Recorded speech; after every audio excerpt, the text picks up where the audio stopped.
मंगा लीजिए। मैंने मुलेठी तो मैं हमेशा ही रखता हूँ, मुलेठी तो मेरे पास में है, लेता हूँ। अब वो मुलेठी दिन में 2 बार खाने के बाद में एक एक डंडी आप मुंह में डाल लीजिए, उसको चूसते रहिए आप।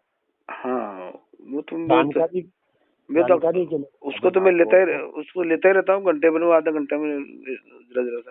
अभी अभी ले रहे हैं, इन दिनों में ले रहे हैं आप? हाँ हाँ, बिल्कुल कंप्लीट ले रहा हूँ, तो हमेशा ही बिना जुकाम के भी उसको लेता हूँ।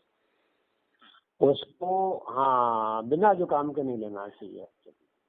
नहीं, बिना जुकाम समझ, के वो तो हमेशा ही लेता हूँ ना, मेरे गले की वजह से। वैसे गले के लिए वो अच्छा है, गले के लिए, फिर भी ये औषधि है, ये आहार नहीं है। अच्छा अच्छा। हाँ, यूँ समझिए आप, क्योंकि अब अगर आप हमेशा सेवन नहीं करते ना, तो ये 3 दिन में आपके कफ को निकाल के बाहर फेंक देती हाँ है। मुलेठी एकमात्र एक ऐसी औषधि है साहब जी। की कफ को निकालने में इसका सबसे बड़ा रोल होता है। अच्छा। हल्दी कफ को सुखाती है, अदरक कफ को सुखाती है, लौंग, काली मिर्च, सब ये सुखाने, दालचीनी, ये सारी दवाइयाँ सुखा देंगी कफ को, हाँ। वो निकलने नहीं देंगी। निकालने की एक ही दवाई है ये। अच्छा, क्या बात है। हाँ, हाँ। अब लोग क्या करते हैं खांसी जुकाम में, और धड़ाधड़ हल्दी और अदरक और काली मिर्च और लौंग, ये वो बहुत हम्म, बड़ी गलती कर सकते हैं हम्म। वो खांसी जाती नहीं है महीनों तक, कई बार जो है ना, अब हमारे पास तो बहुत केसेस से आते रहते ये भी नींबू की चाय तो कैसे बनाते हैं, नींबू की चाय आपके हिसाब से? हैं। नींबू नींबू की ना, नींबू की चाय। हाँ, चाय। हाँ, नींबू का पेय बोले हम उसको, चाय से तो हमारा जो है ना बिल्कुल, वो हाँ हाँ चाय नाम ही हमको हटा देना है जिंदगी से। हाँ हाँ हाँ, समझ गया। नींबू का, क्योंकि देखो ये दरअसल में ये जो तकिया कलाम वो बन गया है ना, हाँ हाँ इससे कैसे ये ओढ़ लिया है ना हमने, ये अंग्रेजियत ओढ़ ली है जो ना, हाँ, बिल्कुल। इससे हमें निजात पाना भगवान बहुत जरूरी है। हाँ हाँ, पेय बोलिए, अमृत अमृत पेय बोलिए, अमृता बोलिए उसको जो है ना, बिल्कुल है बिल्कुल ना। पेय, बिल्कुल नींबू का पेय। तो पेय पीजिए, हमारी हमारे शब्द हैं, हमारी हमारी परंपरा है, हमारी हाँ, बिल्कुल भाषा है, उसकी ताकत है उसके पास में। बिल्कुल पेय। वापिस हमें हाँ, इनको पुनर्स्थापित करना है भगवान जी। बिल्कुल पेय है। और हम आपके आपस में, हम एक दूसरे के सहयोगी हैं इस, इन सारी बिल्कुल संस्कार, इन सारी विद्याओं के जो है ना, वापस से इस जमाने को, हमको सबसे पहले इन सारी चीजों को समझना है, फिर आगे जो आ जाए संपर्क में उसको बांट देना है। बिल्कुल बिल्कुल तो पेय बनाएंगे हम जो है ना, ठीक है बिल्कुल। ना। हाँ, तो उसको अमृत पेय बोलता हूँ मैं, तो कोई भी इस तरह का ड्रिंक है तो मैं क्या बोलता हूँ उसको, अमृत पेय है। अमृत पेय है, बिल्कुल। अमृत पेय पियो ना, अमृता पियो आप। हाँ, बिल्कुल बिल्कुल सर। ठीक है साहब, तो इसमें क्या करना है कि आप 1 कप पानी में आधा नींबू जी। का रस डाल दीजिए, उसको उबाल लीजिए आप। अच्छा अच्छा अच्छा। उबाल कर फिर उसमें आप चाहें तो 2 तुलसी के पत्ते भी आप डाल दीजिए, अच्छा अच्छा बहुत बढ़िया रहेगा। एक उसमें इलायची भी डाल सकते हैं आप। अच्छा अच्छा। लौंग, काली मिर्च मत डालिए। जी, बिल्कुल। स्वाद के लिए आप इसमें नमक डाल सकते हैं। अच्छा, नमक कौन सा? नमक सेंधा या काला, बस 2 अच्छा, ही चीज ठीक। है बस। ठीक है। वो टाटा को तो बाय बाय कर दिया हाँ, हमने। नहीं नहीं, वो तो घर में है ही नहीं है हमारे, वो तो मैंने तो काफी वर्ष हो गए छोड़ दिया। ठीक है ना, तो स्वाद के लिए और स्वास्थ्य दोनों के लिए काला नमक, जी। इलायची और नींबू, हम्म, या तुलसी, और बिल्कुल तुलसी बड़ी गजब की चीज है, चमत्कारी चीज है तुलसी के, बिल्कुल बस ज्यादा नहीं, 2 पत्ते बस बिल्कुल। काफी है।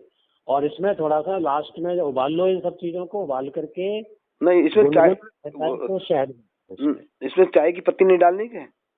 नहीं सर, ना ना, चाय से तो हमारी 1 नंबर की वैर है, उससे वैर बिल्कुल। भी अच्छा गलत अच्छा। में कि एक एक्सपर्ट ने तो जहर की सूची में इसको 1 नंबर पे रखा है, चाय को 1 नंबर पे। बिल्कुल बिल्कुल। एक बड़े विद्वान का एक मेरे पास लेख रखा हुआ है। जी। ये भी एक बड़ी दवाई है दरअसल में, चाय भी क्या है, एक दवाई है ना। तो हाँ, इसलिए हमको जो है ना इसमें ये डालनी नहीं है। ठीक है, नहीं डालेंगे। हाँ, हाँ, आप अपन तो देशी अपने आयुर्वेद और हमारा नेचुरोपैथी के इतने बड़े खजाने, ये एलोपैथी तो, ये चाहे क्या है, एलोपैथिक अप्रोच है ये, उनकी है, अंग्रेजों की देन है ये बिल्कुल। भारत को। हाँ तो उस भारत पानी में कभी पानी में चाय आधा आधा नींबू या पूरा नींबू ले आधा कहाँ? आधा नींबू का आधा कप में? 1 कप में आधा नींबू, पानी कितना? 1 कप। अच्छा अच्छा, 1 कप पानी में आधा नींबू। और अगर आपके पास में नींबू ना हो तो आप आंवला भी काट के डाल सकते हो, 1 आंवला पूरा उसमें नींबू की, अच्छा अच्छा, नहीं नींबू तो है, ठीक है ना। और नींबू के या इसके साथ में आप जो है ना ये डाल सकते हो, आप आंवला डाल सकते हाँ हो। आंवला बेटर है, मतलब नींबू से भी अभी बेटर रहेगा आपको, हाँ, आंवला, क्योंकि नींबू आंवले में 5 रस हैं, हाँ 5 प्रकार के बिल्कुल रसायन है उसमें, है ना। आंवला मिले तो ज्यादा अच्छा होगा। जी। अच्छा आंवले का अमृत से बना के पीजिए आप, जी। ठीक है।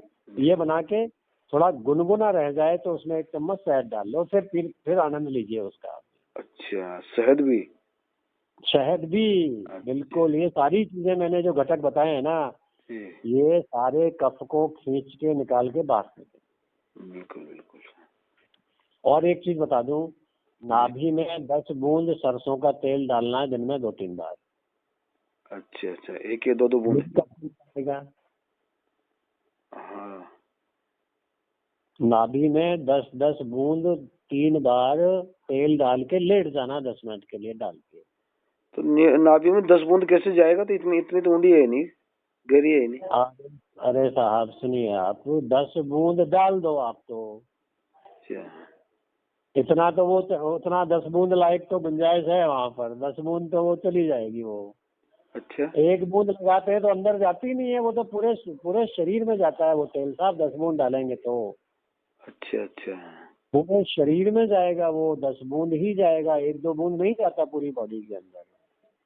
अच्छा हाँ, क्योंकि पूरे शरीर में नाभि के माध्यम से जो रास्ता माँ के गर्भ के काल का 9 महीने में पूरा रास्ता बना हुआ है। हाँ हाँ अब वो पानी भेजना वहां से बंद कर दिया तो इसका मतलब ऐसा थोड़ी है कि रास्ते बंद हो गए वहां के। बिल्कुल बिल्कुल। 9 महीने तो किससे भोजन लिया है बच्चे ने? हाँ बिल्कुल सर, नाभि से लिए है। 100% भोजन नाभि से गया है। बिल्कुल। इसका मतलब पूरा जो ड्रेनेज है वहां पर अंदर कायम है, ड्रेनेज पूरा। हम भूल गए, फिर उस पूरी तरह से भूल गया इंसान। इतनी चमत्कारी वो विद्या है स्वास्थ्य के लिए, गजब का है ये। मतलब वो नाभि से के प्रयोग से सफेद दाग पूरी बॉडी से खत्म किए हैं हमने। हाँ हाँ, क्या बात है। नाभि से इलाज हुआ है, नाभि से सफेद दाग 60 साल की उम्र में खत्म हुआ है पूरी तरह। अच्छा अच्छा। हाँ, उदाहरण हमारे पास में है ये। हाँ तो मैं नाभि का चमत्कार बता रहा हूँ आपको। हाँ तो 10 बूंद सरसों का तेल डालेंगे, ठीक है। ठीक है सर। आपको 3-3 बूंद प्रातः काल, ये आप नोट करेंगे आप जरूर। अच्छा 3-3 बूंद सरसों का तेल सवेरे नाक में डालेंगे, दोनों में आप। नाक में? हाँ, उससे छींकें आएंगी आपको जबरदस्त और सारा कफ बाहर निकलेगा। अच्छा ठीक है ना साहब। अब एक और चीज बता देता हूँ मैं आपको, मैं ऐसी चीजें बताऊंगा आपको जो है ना जुकाम जो पनाह मांगेगी आपसे। अब क्या करने का आपको, कौन सा स्वर अभी फिलहाल बताएं, कौन सा स्वर चालू है आपका? दायां चालू है। दायां चालू है, तो दायां चालू है तो दाईं करवट से आपको लेट जाना है। अच्छा 10 मिनट के लिए। ठीक और है। अगर लेटना नहीं चाहते हैं, बैठे बैठे भी आप करना चाहते हैं, तो क्या करना है आपको? हाँ जो चालू है हाँ। उसी हाथ से उसको बंद करने का। अच्छा अच्छा। दाएं हाथ की उंगली से आप बंद करेंगे उसको, हाँ और जो दूसरा हाथ है उसकी मुट्ठी बना करके हाँ। उस हाथ की कांख में रख लेंगे आप। अच्छा, दाएं हाथ की कांख में? भाई दाएं हाथ से आपने बंद किया उंगली से नाक। हाँ हाँ। और बायां हाथ? बचा कौन सा? बायां हाथ बचा। बायां हाथ की मुट्ठी। तो बाएं हाथ की मुट्ठी बना के दाएं हाथ की कांख में 10 मिनट के लिए लगा लीजिए। ठीक है। और फिर सांस लीजिए धीरे धीरे, 2-5-10 मिनट में नाक खुल जाएगी आपकी बाईं तरफ ठीक है। से। एक और साइंस बताता हूँ आपको कमाल का, जी। कि प्रकृति का नियम क्या है कि 1 घंटे दायां चलता है स्वर, 1 घंटे बायां चलता है। जी। अगर स्वास्थ्य ठीक है तो। अच्छा, ठीक है। अगर 1 घंटे से ज्यादा कोई स्वर चल गया तो जुकाम पक्का है होना। अच्छा। तो जब वो ऐसा जैसे ही 1 घंटे से ऊपर निकल जाता है ना, हाँ। तो सर भारी होने लग जाएगा, नाक भारी होने लग जाएगी, पानी गिरने लगेगा, तो हाँ। समझ लीजिए अब ये जुकाम देवी आने वाली हैं। अच्छा। तो आने से पहले ही उसके लिए ये तरीका अपना लीजिए जो मैंने अभी आपको बताया। हाँ हाँ हाँ। अच्छा। वो बढ़ेगी नहीं, कदम ही नहीं बढ़ाएगी, बढ़ा सकेगी आगे। हम्म। वहीं की वहीं रुक जाएगी, वो इमीडिएट घंटे 2 घंटे 3 घंटे नहीं उसका इंतजार। ये बहुत बारीकियों का हमने खूब जम के स्टडी की है साहब, खूब हमने लिया है खूब। और ये ऐसे जैसे आपने संगीत के अंदर आपने महारत हासिल की है। जी सर। हाँ, इस फील्ड में उतनी महारत तो नहीं, लेकिन हाँ जरूर प्रयास जरूर करते रहते हैं। प्रयास तो सभी कर रहे हैं, मैं भी प्रयास ही कर रहा हूँ। महारत वाली बात अलग है। नहीं वो ये पता नहीं आज